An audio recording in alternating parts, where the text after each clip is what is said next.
தமிழொலி நேயர்களுக்கு வணக்கம். இன்றைய காலை நேர தலைப்புச் செய்திகள். 2026 ஆண்டுக்கான அரச வெசாக் உற்சவத்தை முன்னிட்டு மே மாதம் 31 அரசாங்க விடுமுறை தினமாக பிரகடனப்படுத்தி பொது நிர்வாக உள்நாட்டு அலுவல்கள் மாகாண சபைகள் மற்றும் உள்ளூராட்சி அமைச்சு அதிவிசேட வர்த்தமானி அறிவித்தலை வெளியிட்டுள்ளது. முன்னதாக மே மாதம் 2 வழங்கப்படவிருந்த விடுமுறையை திருத்தம் செய்து இந்த வர்த்தமானி வெளியிடப்பட்டுள்ளது.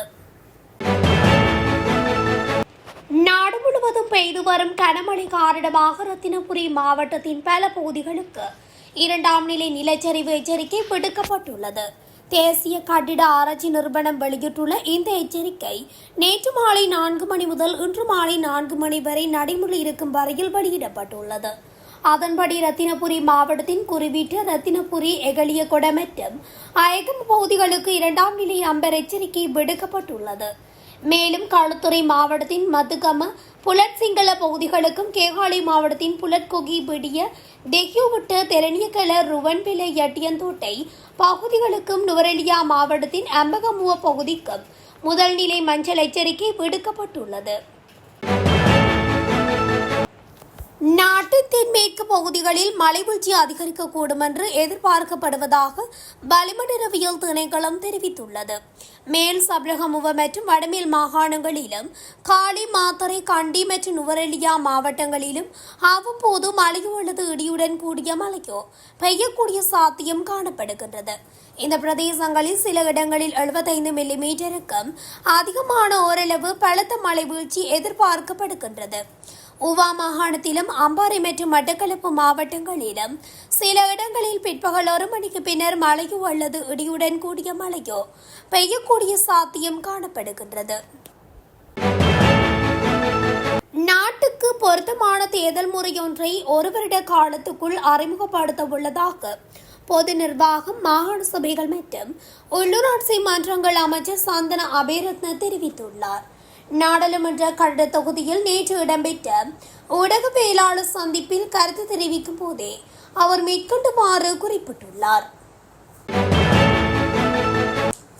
நாட்டின் சில பகுதிகளில் இன்று 12 மணி நேர நீர்வெட்டு நடைமுறைப்படுத்தப்படும் என தேசிய நீர்வளங்கள் மற்றும் வடிகாலமைப்பு சபை தெரிவித்துள்ளது. இதற்கமைய இந்த நடவடிக்கை மகர மற்றும் கம்பகாவா பிரதேச சபை அதிகார பிரதேசங்களுக்குள் நடைமுறைப்படுத்தப்படும் என்றும் தெரிவிக்கப்பட்டுள்ளது. இன்று பிற்பகல் 7 மணி முதல் நாளை முற்பகல் 7 மணி வரை நீர் விநியோகம் இவ்வாறு நிறுத்தப்பட உள்ளது. மத்திய அதிவேக நெடுஞ்சாலையின் கட்டுமான பணிகளுடன் தொடர்புடைய நீர்க்குழாய் மாற்றியமைக்கும் அத்தியாவசிய பராமரிப்பு பணிகள் காரணமாக இந்த நடவடிக்கை எடுக்கப்பட்டுள்ளது. தாய்லாந்திலிருந்து குஷ் கஞ்சா மற்றும் கசிஸ் ஆகியவற்றை கடத்தியதாக குற்றம் சாட்டப்பட்டு கட்டுநாயக்க விமான நிலையத்தில் சமீபத்தில் கைது செய்யப்பட்ட 22 பௌத்த பிக்குகள் அடங்கிய குழுவை நீர்கொழும்பு நீதவான் நீதிமன்றம் ஜூன் 9 வரை மேலும் விளக்கமறியலை வைக்க உத்தரவிட்டுள்ளது.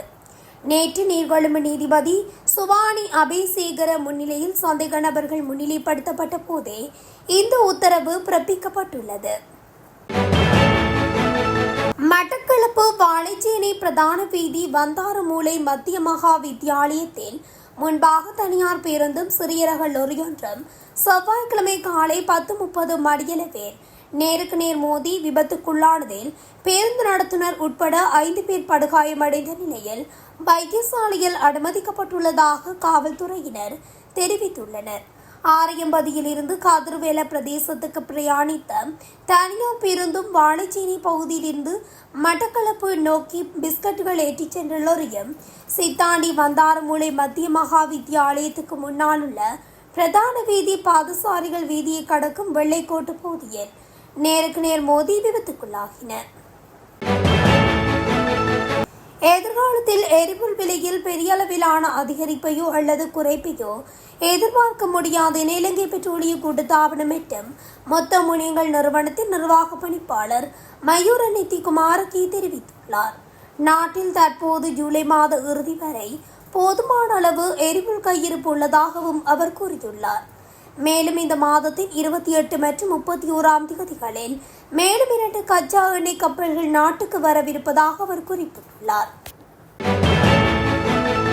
2026 ஆண்டின் முதல் 4 மாதங்களில் இலங்கையின் தேங்காய் மற்றும் தேங்காய் சார்ந்த தயாரிப்புகளின் ஏற்றுமதி வருமானம் முன்னெப்போதும் இல்லாத வகையில் பாரிய வளர்ச்சியை பதிவு செய்துள்ளதாக தகவல் வெளியாகியுள்ளது. இலங்கை ஏற்றுமதி அபிவிருத்தி சபை வெளியிட்டுள்ள சமீபத்திய புள்ளி விவரங்களின்படி இந்த விடயம் தெரியவந்துள்ளது. புகையிலை பயன்பாட்டினால் ஆண்டுக்கு 22,000க்கும் மேற்பட்டோர் உயிரிழக்கின்றனர் என்று புகையிலை மற்றும் மதுபானத்துக்கான தேசிய ஆணையம் தெரிவித்துள்ளது. புகையிலை பயன்பாட்டினால் 200க்கும் மேற்பட்ட நோய்கள் ஏற்படுவதாக அதன் தலைவர் மருத்துவர் ஆனந்த ரட்நாயக்க தெரிவித்துள்ளார்.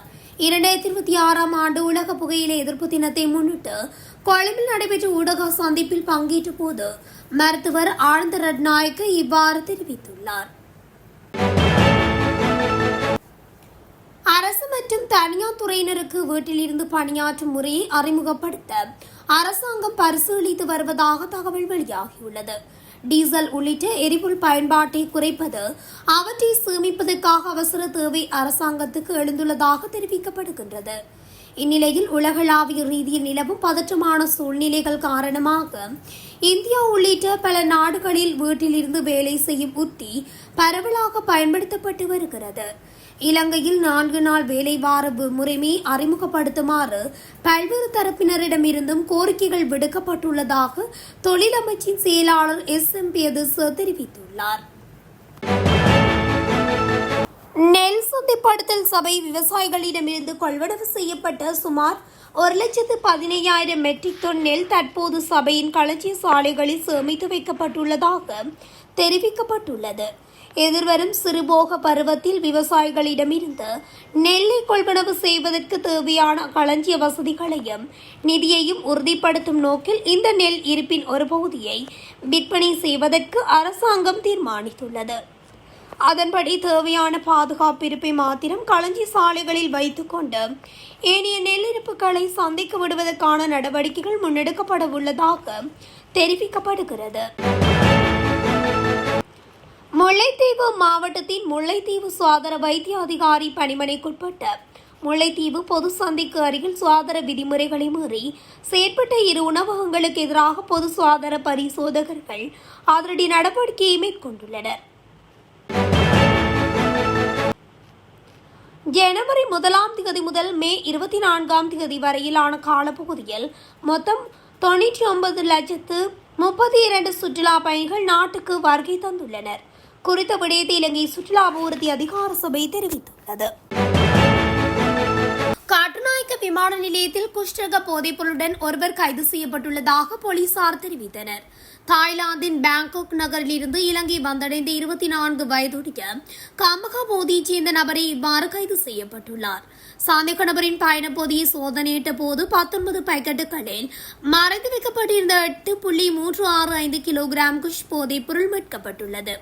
கைப்பற்றப்பட்ட போதைப் பொருளின் மதிப்பு 80 மில்லியன் ரூபாவுக்கும் அதிகம் என மதிப்பிடப்பட்டுள்ளது. இத்துடன் தமிழொலியின் இன்றைய காலை நேர தலைப்புச் செய்திகள் நிறைவடைகின்றன. தொடர்ச்சியாக செய்திகளை அறிந்து கொள்ள தமிழொலி ஊடகத்துடன் இணைந்திருங்கள். நன்றி, வணக்கம்.